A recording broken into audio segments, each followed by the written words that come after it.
Hello friends, मैं Nigamanand Sahu. Welcome back to my channel. आज इस वीडियो के अंदर हम डिस्कस करने वाले हैं एनएफओ के बारे में, यानी एचडीएफसी नॉन सिग्निकल कंज्यूमर फंड के बारे में डिस्कस करने वाले हैं। ये एक ओपन एंडेड इक्विटी स्कीम रहेगा जो फॉलो करने वाला है नॉन सिग्निकल कंज्यूमर थीम को फॉलो करने वाला है।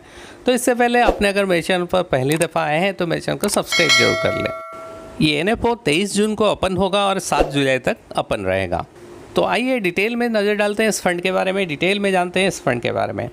अगर हम बात करें कंजप्शन की बात करें, कौन कौन से फैक्टर्स जो अफेक्ट कर रहे हैं, जो ड्राइव कर रहे हैं कंजप्शन को कमिंग डिकेड में, उसके बारे में चर्चा करते हैं। पहला जो है कि इंडिया का जो है कंजप्शन इन्फ्लेक्शन पॉइंट पर है, यानी जहाँ पे आपको एक शार्प अपर कर्व देखने को मिलेगा, जहाँ से तेज़ी से ऊपर जाएगा कंजप्शन।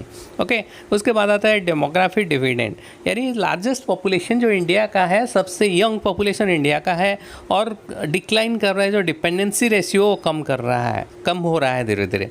ओके, उसके बाद आ जाता है प्रीमियमाइजेशन। प्रीमियमाइजेशन का मतलब होता है कि आप जो है इनकम पिरामिड जो है ग्रो कर रहा है, हायर डिस्पोजेबल इनकम होता है और इसके चलते प्रीमियमाइजेशन हो जाता है, यानी ब्रांडेड कंपनीज़ का जो प्रोडक्ट है वो ज़्यादा बिकता है। ओके, उसके बाद आता है फॉर्मलाइजेशन, जैसे कि अनऑर्गेनाइज सेक्टर से ऑर्गेनाइज सेक्टर की तरफ ट्रांसफ़र हो रहा है, जैसे कि कई फैक्टर डिपेंड करता है इसके ऊपर, जैसे demonetisation, GST, corporate tax cut और हायर डिजिटलाइजेशन, ये रीज़न के चलते फॉर्मलाइजेशन देखने को मिल रहा है। उसके बाद आता है डिजिटाइजेशन, जहाँ पे कंजप्शन जो है लैंडस्केप पूरा चेंज हो रहा है, जैसे कि इजीली एक्सेस किया जा रहा है प्रोडक्ट और सर्विसेज थ्रू डिजिटलाइजेशन। आपको बता दूं कि कंजप्शन मेजर कंट्रीब्यूट करता है, इंडिया का जो कंजप्शन है जीडीपी में मेजर कंट्रीब्यूट करता है, जो कि 59% इंडिया का जीडीपी करेंटली है, डोमेस्टिक प्राइवेट कंजप्शन, जो कि फास्टर तेज़ी से ग्रो कर रहा है।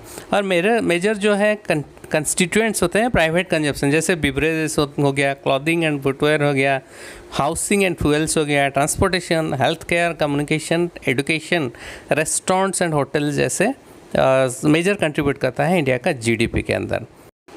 अगर हम डेमोग्राफिक डिविडेंड की बात करें, इंडिया का लार्जेस्ट जो यंग पॉपुलेशन है, यंगेस्ट पॉपुलेशन वर्ल्ड का इंडिया के अंदर है, जो अगर देखा गया है कि 1.4 बिलियन जो है पॉपुलेशन इंडिया का जो है यंगेस्ट पॉपुलेशन है। अगर हम देखें कंपेयर करके, डिपेंडेंसी रेशियो धीरे धीरे कम हो रहा है, तेज़ी से अर्बनाइजेशन की तरफ जा रहा है, तो इसके चलते कंजप्शन जो है बढ़ने वाला है, डिमांड बढ़ने वाला है आने वाले समय पर। इनकम पिरामिड धीरे धीरे ग्रो कर रहा है, जहाँ पे जो है मिडिल क्लास और हाई रिच जो इनकम ग्रुप है वो तेज़ी से ग्रो कर रहा है, सिग्निफिकेंटली ग्रो कर रहा है, तो इसके चलते कंजप्शन बढ़ने वाला है।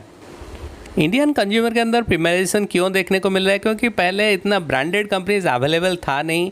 पहले क्या होममेड फूड्स लोग खाते थे और एफएमसीजी कैटेगरी बहुत कम था और ग्रोसरीज फ्रूट्स वगैरह ऑनलाइन नहीं मिलता था, जो किराने की दुकान पे मिलता था। ओके, अगर प्रीमियमाइजेशन की बात करें, अभी जो देखें ब्रांडेड कंपनीज ऑनलाइन पे अवेलेबल है, डिफरेंट कैटेगरीज अवेलेबल है, जैसे कि athleisure apparels, footwears, casuals, ethnics, different kinds of जो है प्रोडक्ट मिल रहा है। और होम डिलीवरी QSR सर्विसेज मिल रहा है, घर पे फूड आके पहुंच जाता है।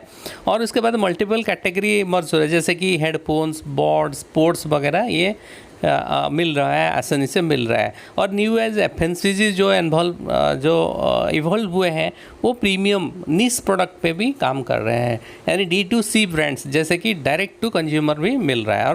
और लोग जो है groceries, fruits and vegetable online खरीदना पसंद करते हैं, मॉडर्न रिटेल स्टोर्स से खरीदना पसंद करते हैं, जैसे बड़े बड़े मॉल्स खुल गए हैं, तो इसके चलते आपका प्रीमियमाइजेशन हो रहा है।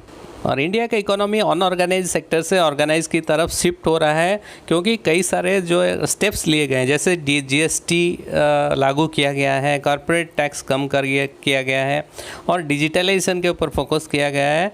और ख़ास करके ये सारा चीज़ जो है ये आपको जो है इकोनॉमी में कंजप्शन में तेज़ी ला सकते हैं आने वाले समय में। मेजर जो है कंजप्शन ग्रोथ करने का मेन रीजन है डिजिटलाइजेशन। डिजिटलाइजेशन के चलते पेनिट्रेशन जो है, डिजिटल पेनिट्रेशन के चलते ऑनलाइन शॉपर बढ़ रहे हैं और ईयर ऑन ईयर बेसिस पे इंडिया का जो है ये एक्सपेक्ट किया जा रहा है 2025 तक शॉपर्स, ऑनलाइन शॉपर्स जो है डबल होने वाला है। इसके चलते क्या ना, इंक्रीजिंग पेनिट्रेशन, जो स्मार्टफोन्स तेज़ी से बढ़ रहा है, स्मार्टफोन यूज़ कर रहे हैं लोग, और लो मोबाइल डाटा कॉस्ट जो है गवर्नमेंट की तरफ से भी कई सारे स्टेप्स लिया गया है जो डिजिटल इकोसिस्टम तैयार करने के लिए। और ख़ास करके ई कॉमर्स का जो बिज़नेस है वो तेज़ी से ग्रो कर रहा है, उसके चलते आपको डिजिटलाइजेशन में मेजर बेनिफिट ये देखने को मिलेगा, तेज़ी से ग्रो करेगा, कंजप्शन में ग्रोथ देखने को मिलेगा। नॉन सिक्लिकल कंज्यूमर थीम की बात करें, इसमें जो है रिलेटिवली स्टेबल ग्रोथ देखने को मिल रहा है, चाहे इकोनॉमिक डिफरेंट साइकिल पे, डिफरेंट फेजेस पे, जैसे कि स्टेबल रिटर्न देखने को मिल रहा है, स्टेबल ग्रोथ देखने को मिल रहा है। जैसे सेक्टर जैसे FMCG, consumer durables, consumer services, health services sir इसके अंदर आ जाते हैं। ओके और क्यूएसआर इंडस्ट्रीज़ की बात करें, क्यूएसआर इंडस्ट्रीज़ में आने वाले समय में तेज़ी से ग्रो करेगा, जो कि year on year basis 24% CAGR के हिसाब से ग्रोथ करने वाला है, ग्रोथ किया है पिछले 10 साल में। तो आने वाले समय में ये भी तेज़ी से ग्रो करने वाला है। और डिजिटल कंजप्शन भी धीरे धीरे बढ़ रहा है अक्रॉस प्लेटफॉर्म, सारे प्लेटफॉर्म के अंदर इंक्रीजिंग पेनिट्रेशन जो है डिजिटल कंजप्शन की तरफ जा रहा है, पेनिट्रेशन बढ़ रहा है। वैल्यूएशन की बात करें, ये जो करंटली ट्रेड कर रहा है 5 year average PE multiple trade कर रहा है, इसीलिए एक बेहतर ऑप्शन है, यहाँ पे इन्वेस्टमेंट करने से अच्छा खासा रिटर्न देखने को मिल सकता है। और आइए नज़र डालते हैं HDFC non cyclical consumer fund के बारे में डिटेल में। जैसे कि इन्वेस्टमेंट स्ट्रैटेजी की बात करें, यहाँ पे button up stock selection approach follow किया जाएगा पोर्टफोलियो कंस्ट्रक्शन के अंदर। इसमें कोर पोर्टफोलियो में 80% जो है इन्वेस्टेड होगा stock non cyclical consumer theme को फॉलो किया जाएगा। और खास करके जो कंज्यूमर गुड्स है, कंज्यूमर सर्विसेज है, telecom, health care, media, entertainment और पब्लिकेशन स्टॉक में इन्वेस्टमेंट किया जाएगा। और इसमें मल्टी कैप स्ट्रेटेजी फॉलो किया जाएगा, यानी सारे मार्केट कैप स्टॉक के अंदर अक्रॉस सेगमेंट इन्वेस्टमेंट किया जाएगा। और लीडर्स को, जो स्टॉक के, जो सेक्टर के अंदर लीडर्स होंगे, उन्हीं कंपनियों के अंदर ये इन्वेस्टमेंट किया जाएगा जो बेटर अडॉप्शन कर रहे हैं टेक्नोलॉजी को, स्केलेबल होगा, सुपीरियर एग्जीक्यूशन क्वालिटी होगा जिस कंपनी के अंदर, उसमें इन्वेस्टमेंट किया जाएगा। और ये सेकुलर ग्रोथ यानी री रेटिंग जो कंपनीज देखने के अंदर देखने को मिलेगा, उसमें इन्वेस्टमेंट किया जाएगा। यानी जो companies steady and secular growth देखने को मिल रहा होगा, उसी के अंदर इन्वेस्टमेंट किया जाएगा। और जो कंपनीज टर्न अराउंड प्रॉफिटेबिलिटी जिस कंपनीज के अंदर देखने को मिलेगा, उसमें ये इन्वेस्टमेंट करने वाला है। लॉन्ग टर्म में ये जो है परफॉर्मेंस जो है निफ्टी से बहुत बेटर है, निफ्टी 50 से बेटर है। अगर देखें पिछले 3 साल में ये 11% का निफ्टी का रिटर्न जो है 11.4% है, जबकि निफ्टी इंडिया कंजप्शन TRI का 13.3 है। 5 साल का जो है निफ्टी 50 का 11.2% है, जबकि consumption Nifty India consumption TRI का 13.7 है। और 10 साल का एवरेज देखें, रिटर्न देखें, रोलिंग रिटर्न की बात करें तो 11.3% है निफ्टी 50 का, जबकि इंडिया कंजप्शन का 14.2% है। तो इस हिसाब से देखा जाए ये आसानी से निफ्टी को रिटर्न के हिसाब से अच्छी परफॉर्मेंस देखने को मिल रहा है एज़ कम्पेयर टू निफ्टी 50। इसमें मेजर रिस्क ये हो सकता है, जैसे जैसे इंडिया का इकोनॉमी ग्रो करेगा उस हिसाब से कंजप्शन बढ़ेगा, लेकिन अगर इंडिया की इकोनॉमी अगर नहीं बढ़ता है, कंजप्शन घट सकता है। तो ये एक मेजर रिस्क हो सकता है। ये एक सेक्टोरल फंड है, इसमें हायर रिस्क हो सकता है, तो इसमें कंट्रोल एक्सपोजर लेना चाहिए। आइए इस फंड का बेंचमार्क और इसका कंस्टिट्यूएंट के बारे में जानते हैं। जैसे कि FMCG सेक्टर सबसे ज़्यादा है, इसमें कंट्रीब्यूट करता है, वेटेज 37% का है। ऑटोमोबाइल एंड ऑटो कंपोनेंट 20% का है। कंज्यूमर ड्यूरेबल्स का 16.5% का है। टेलीकम्युनिकेशन 10% का है और कंज्यूमर सर्विसेज का 7.1% इसका इसके अंदर है। अगर स्टॉक की बात करें, इसमें ITC का कंट्रीब्यूशन सबसे ज़्यादा है, यानी वेटेज 10.5%। और उसके बाद आता है भारतीय एयरटेल जो कि 10% कंट्रीब्यूशन है। हिंदुस्तान यूनिलीवर 9.5% है और एशियन पेंट 7.6 एंड आपका मारुति सुजुकी 6.66% है।